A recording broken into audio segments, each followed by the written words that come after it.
What's up guys, TopTierYugioh here, I'm Antoine Steele, and today I'm going to show you some Subterror Duel videos on YGO Pro, and then commentate over them, and give a little bit of insight into how I like to play the deck, and how I think it should be played, as well as give you some ideas, and really walk through my thought process when playing this deck.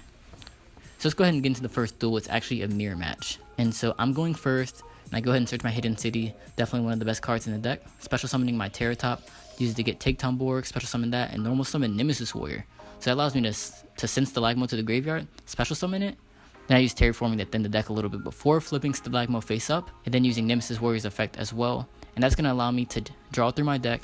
I draw into a pre-prep, which helps me summon Tarot Tray. So this is really like an ideal hand in my opinion, because I'm able to summon Tarot Tray, Nemesis Warrior, a Behemoth, and have Hidden City. So my opponent can't really target my monsters, they can't attack because of Hidden City, and then I have a quick effect in Tarot Tray that's really going to allow me to banish my opponent's monsters whenever I want. So that's just insanely powerful, and that's hard for any deck to play around. So yeah, this replay was against, not a very amazing deck, it's just a mirror match, but I feel like that's going to be hard for Monarchs, Burning Abyss, anything to play around.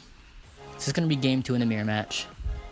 And again, this is an older build where I'm still playing Spirit of the Fallwind, but I took that card out now because I really don't want Behemoths in my hand unless I can summon them, and Spirit of the Fallwind doesn't really lead to me summoning them. So as you see here, I had to flip it face down with a Book of Eclipse in order to summon a Behemoth, rather than being able to use that Book of Eclipse for defense, which is really what you want to use it for, although it can be used in this situation.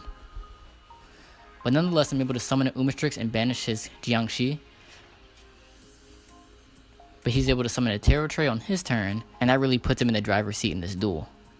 Then in his turn, he's able to summon his Stalagmo. So he's about to get his engine going. It's very hard to play around Tarot Tray. And so I activate Book of Eclipse to flip it face down, but he uses Tarot Tray's effect to chain and flip his Stalagmo face up, allowing him to activate the effect. And I go ahead and use Book of Eclipse, but Book of Eclipse actually wasn't that good because it allowed him to summon his Behemoth from his hand. But it was kind of worth it because I was able to get his Tarot Tray face down. Now I did want to banish his Umastrix with mine, because Umastrix banishing your monsters is not a situation you want to be in. And then next I wanted to tribute set the Stalagmo because I needed 2 monsters to attack over the Tarot Tray, because I knew he was going to negate one of them with Hidden City. And then finally, I'm able to use Stalagmo's effect to flip itself face down, which will allow Hidden City to protect Umastrix from attacks. On his next turn, he's able to use his Stalagmo's effect, activate Prediction Ritual to search another Tarot Tray, then summon another Tarot Tray. And then he flips my Stalagmo face up before attacking Umastrix, which is a very good play on his part, because now that means I couldn't protect it with Hidden City. Then during his end phase, he's able to summon his own Umastrix. So once again, he's in a very good position with Tarot Tray and having Umastrix. I can't really attack his monsters because Hidden City negates it, and just banishes my Stalagmo, which is going to happen anyways. And at this point, this duel is pretty much over. So we go to game 3, and this time I'm going first. I'm able to get my Hidden City, searching Nemesis Warrior. Then I summon my Spirit of the Fallwind to search a Stalagmo, and that's going to allow me to summon my Prediction Princess Tarot Tray, and then get back my Umastrix. When I flip the Umastrix, I'll be able to get back my Nemesis Warrior. But then, because he's playing the Ghost Trick build, he just has to set a monster on his turn that allows me to just banish it in the end phase, get back my Nemesis Warrior, and at that point he realizes he can't win, and he surrenders. So this is another game versus the mirror, and again, it's against the Ghost Trick build, so he's forced to just set a monster and pass turn. And then I'm able to use Spirit of the Fallwind to search an Umastrix, summon my Tarot Tray, summon Umastrix in the end phase, and then immediately use Tarot Tray to banish that monster he just set, which pretty much means he wasted his entire turn. So again, he just surrenders, knowing that he can't really do anything. So now we're playing against something different finally, and this is going to be against DDDs. This is the OCG build, so it has everything. We're going to see how it stacks up against what will be the upcoming meta come January when Pendulum Domination comes out. And so again, we go with the same Terra Top Nemesis Warrior play, but we don't have the Hidden City to maximize it. However, we do have the Tarot Tray, and we have Stalagmo, and we're able to draw through our deck. So it was a pretty good turn. And we ended up with a +1, with both of our Subterrors, all 3 of our Subterrors on the field. So I can't say it was a bad hand. So he summons a Kepler, uses the effect to search a gate, then he uses a Swirl Slime, and then summons a Ragnarok. And now, I've played a good amount of TCG DDDs, so I know Ragnarok is a problem monster, so I need to get rid of that before he uses the effect to banish one of my monsters. When he tries to attack over the Tarot Tray, I decide to use Nemesis Warrior's effect to go ahead and get a Umastrix. Then maybe scare him from attacking again because I can banish something else, and which actually works. He doesn't attack again, and I'm able on my turn to flip it face up, banish one of his monsters, summon my Nemesis Warrior, then a Mitchell Gardener to go into a Castell, spin something back to his deck, and push for a little bit of damage. Now he does play Pendulum Reborn, getting back Kepler, which he used to search another contract at the gate, which I thought was an interesting play because gate's only once per turn. Even if you have two, you can't do multiple searches, but it will burn you twice per turn. So I was kind of confused as to why he searched that over one of the other contracts. But he ends up summoning another Kepler and using that to search Contract of the Swamp. So then he puts a Ragnarok in scale, summons a D-Arc, which I use Bottomless on, which I since took out of the deck, but I used to play Trap Tricks Rafflesia, so I played a Bottomless to go with that at the time. And it wasn't bad, I just wanted more combo cards and less traps. But however, he couldn't really deal with the Umastrix, and at some point his monster was going to get banished. And so that's what I did on my turn, and I was able to summon 2 more Nemesis Warriors and then attack for game afterwards.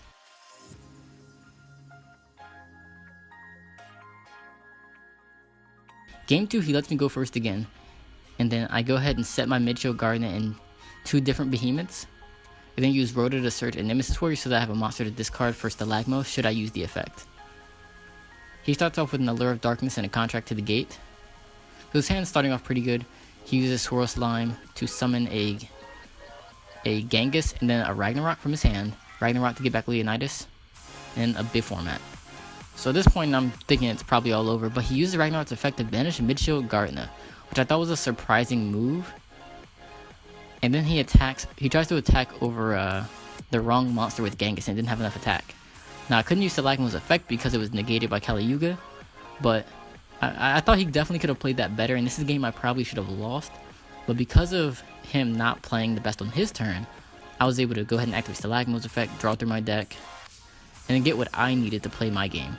So I'm able to summon Tarot Tray, use the effect in the end phase to bring back an Umastrix with a set Book of Eclipse. And so it's like, he can't really do too much against that, although he can Twin Twister the Eclipse. That only leaves him with 2 cards, and I have 1 negation. And not negation, but Tarot Tray effect to enter his board. I'm not really worried about the TopTierYugioh because that doesn't have any material, but when he uses Howling to get back a B format, I go ahead and banish the B format because I think that's going to be more of a problem later on, because it's definitely a really good combo piece. And then I'm able to banish TopTierYugioh on the next turn. Then I go ahead and summon a Stalagmo so I can dig through my deck, maybe draw into a way to OTK this turn, because he doesn't really have any resources left. So I use Stalagmo, bring back Nemesis Warrior, and I draw into a Reasoning, which I hit a Terra Top. I also took out Reasoning because I didn't like the luck aspect of playing it. But nonetheless, Reasoning gets me a Terra Top to get me a Take Tomborg. I go into Utopia Lightning so I can get in more damage over Howling because it has a very low attack. And then I'm able to attack with Dante and Stalagmo for game. So although the deck has changed from what it used to be, like with the Reasonings and the Bottomlesses, it still plays the same. And so that's the idea that I'm trying to convey to you guys. We're just really trying to show you how the deck plays and talk you through that. But nonetheless, on to the next one, playing against Metalfoes Yang Zing, one of my favorite decks that's going to be available to play after the Dark Illusion, and it's definitely something I'm going to pick up. I already have the Yang Zings, I just need to pick up the Metalfoes, but whatever, let's get started. So he has a fairly weak hand, as all he does is sets a monster in a back row and pass his turn. And then I have 3 Hidden Cities, Pre-Prep, and Nemesis Warrior. So I have my combo, and I'm able to go ahead and summon Garden, flip it face down, summon Umastrix, use Hidden City to flip it back face up, banish his monster, summon a Tarot Tray, and from here on out, it's just like a steamrolling. So I use that to bring back the Umastrix in the end phase. And Yang Zings are so dependent on their normal summon. I think that's their biggest problem by far. Like, once you deal with their 1 normal summon, they really can't do much unless they like have 2 Pendulum skills and another Yang Zing. And if that's the case, they probably don't have the Yang Zings to discard for Jiao 2. So I don't use Tarot Tray's effect on Umastrix to banish his Zephyr New, because I didn't know what else he had in hand. I didn't want to waste it on a Zephyr New when he summons like a Jiao 2 or something and combos off. But because he has no monsters, I'm able to just, attack for game. He didn't have anything to stop summons or at battle, so that was a pretty easy win. And surprisingly enough, he lets me go first game 2, which I probably wouldn't do as a Metalfoes Yang Zing player. You have a combo deck, you want to go first. But I'm able to summon Tarot Tray and Umastrix. Or really Tarot Tray and Stalagmo, but I go ahead and use Nemesis Warrior to get my Umastrix, because playing against Yang Zing, I already know I'm going to banish that first normal summon, and that's going to keep him from playing the game. So he's normal summons Jiao 2, I flip Umastrix to banish it, and that's all she wrote. because unless he had 2 different Pendulum scales and another monster to summon, he can't do anything. So next we're playing against Monarchs, extra deck Monarchs. He goes ahead, summons a Mithra, and plays Return and summons a Vanity's Fiend, which normally would be very bad. And the reason I don't like Vanity's Fiend in the main deck is for this reason. If you look at his graveyard, he has nothing set up right now. He can't even summon his Ether because he doesn't have any spells in the graveyard. So I'm able to just summon a Terror Train and attack over his Majesty's Fiend, play Hidden City, get my engine set up, but he doesn't have his engine set up. So now I'm in a much better position right now, because I'm ready to go and he's still looking for starter cards. So he can't really do anything, so then on my next turn, I'm able to just attack for game. And again, this is why a lot of players don't main deck Majesty's Fiend and Vanity's Fiend and Monarchs anymore, because it's much more important to get your engine going, because when you get your engine going, you should win. When you play Majesty's Fiend, you waste your tribute fodder on something that doesn't start your engine, and if they get over that, you have enough trouble getting started in the early game. You don't want to be getting started in the mid to late game. It's just so much harder without having your engine set up. So here's going to be another game against Burning Abyss Monarchs, which has a considerably higher ceiling. And so I opened a pretty decent hand. It could have been better, but it's not awful. I'm able to go into a Dante Mill 3 set warning, which is, again, moderate. Like, it's not the best. I didn't combo off or anything, but he actually has a very good hand, as he's able to go Pantheism Prime, go into Ultimate Zolkin, and I'm forced to release Solemn the Ultimate Zolkin. I can't deal with the Crystal Wing right now, but he still hadn't even normal summoned to that point. So then he's able to go into Tour Guide, get a Skarm, and since he had Skarm in hand, he should have gotten a Farfa in my opinion, so he could banish my Dante and get rid of my material. But instead he just goes into Skarm and then discards the Skarm for Beatrice. But yeah, it didn't really matter in this game, because he has Beatrice and I can't out that with my hand. And so knowing that, I immediately surrender. And once again, I really wish I could have showed you guys a match against Monarch Burning Abyss, because that's actually a deck I've been playing in real life for a while. And it's definitely one of my favorite versions of both Monarchs and Burning Abyss. And I have a deck profile for that, which will be in the top right corner of the screen, so go ahead and check that out if you're interested in that. But again, enough distractions, let's get back to the Subterror Duels.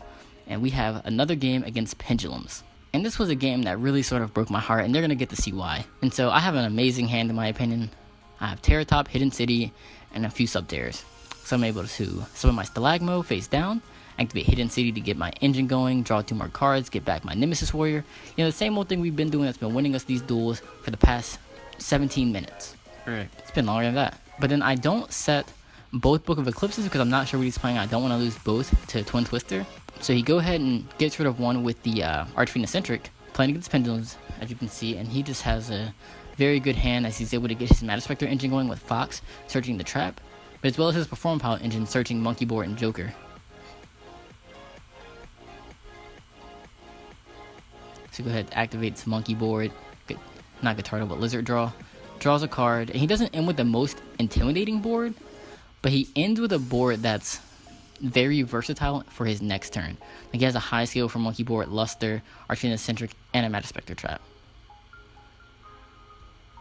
And so once again, I flip my Umastrix, and then make Nemesis Warrior Chain Link 2, so he can't negate the Umastrix. He has to negate the Nemesis Warrior. But because I have Instant Fusion, I can go ahead and special summon it anyways. Then I use Norden to put back my Take Tom Borg, my Norden, and then I draw into another Terra Top. That was awesome, right? Then I go into an Invoker, use Invoker to summon Nemesis Warrior. And just like looking through this is like a game that I should definitely win. But I don't.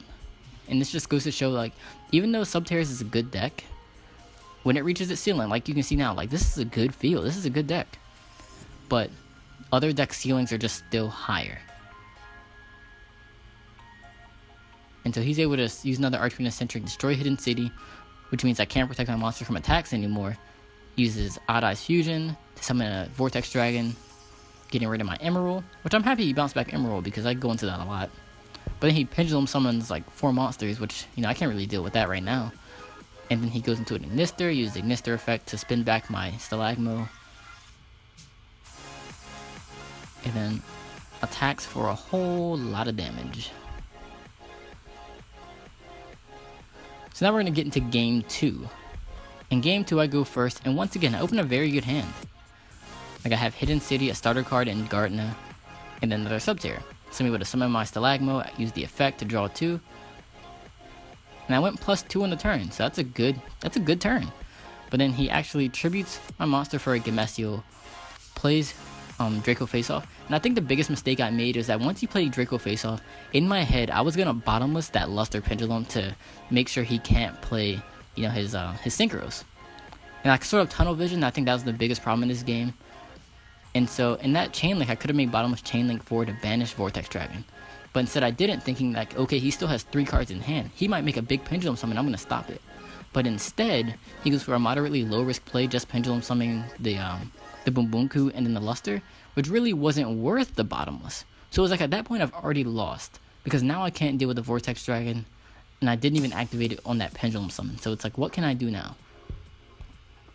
And so he goes ahead and negates the Dante. I go for a Manju, use the effect which he negates with Vortex Dragon. And I just don't have any more plays.